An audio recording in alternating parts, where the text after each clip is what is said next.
chapter 5.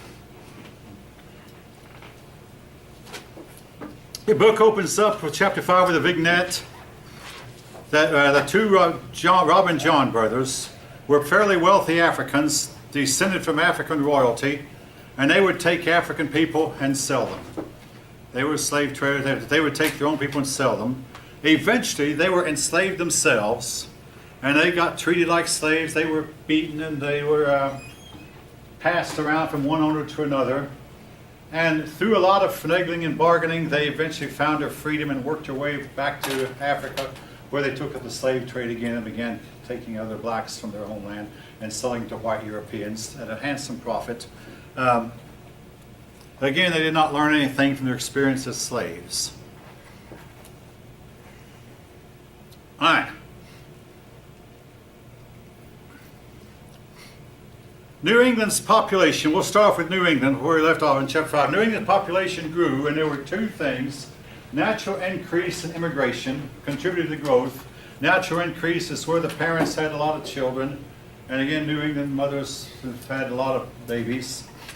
And immigration, that's where they came over from across the sea. Between those two things, they had a big increase in population. But New England's population did not increase as much as the population of the other colonies, owing to a couple of factors. If you look on your map, you'll notice New England is smaller than Pennsylvania and New York, and the Carolinas had a whole lot less land.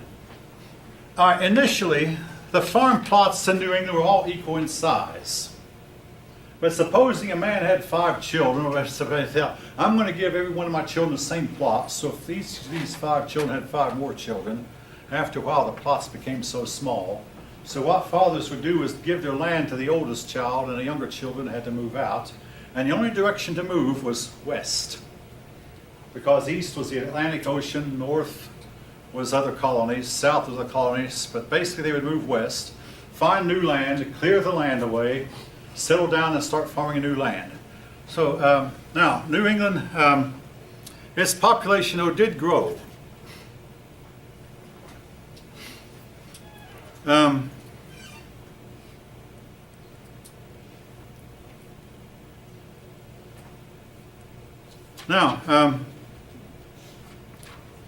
Also, the other thing that kept New England's population down was strict Puritanism.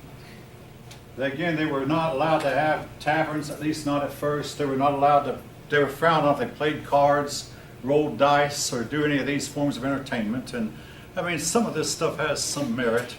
Card playing can be highly addictive. I mean, not that I'm saying it's wrong, it's just, it's a fact. It can be highly addictive. And it can take up a lot of time that could be put to better use. But nevertheless, maybe everybody's entitled to their own vice, but they tried to outlaw any form of vice. Puppet shows, wearing a bright colored clothes, all this tended to be outlawed. Powerful Indians also kept people from coming to New England. So all this kept New England population from getting as big as it might have been. Now, in New England, they would have long, cold winters with deep, deep snows, and if you're not aware, that's about to happen to us now. But deep snows, and then in the spring, these snows would melt. Now, as long as the snows were on the ground, they could get around by means of sleigh, one-horse open sleigh. That's another issue. But when the snows melted, the mud would get up to the knees, or even deeper, and travel became very, very difficult. Anyway, they would have to take their livestock to market. The livestock had to walk its way to market because it was very difficult to travel by cart. But New England developed a couple of industries. One was the lumber industry, cut down the trees. Now those tall New England pines made excellent masts for sailing ships. And one of the most famous sailing ships of all time, the USS Constitution, used tall, tall pines from the New England trees for its mast. But the lumber industry became popular, and the fishing industry. New England had a lot of fish off its coast and still does, and the New England's fishermen would go out and fish.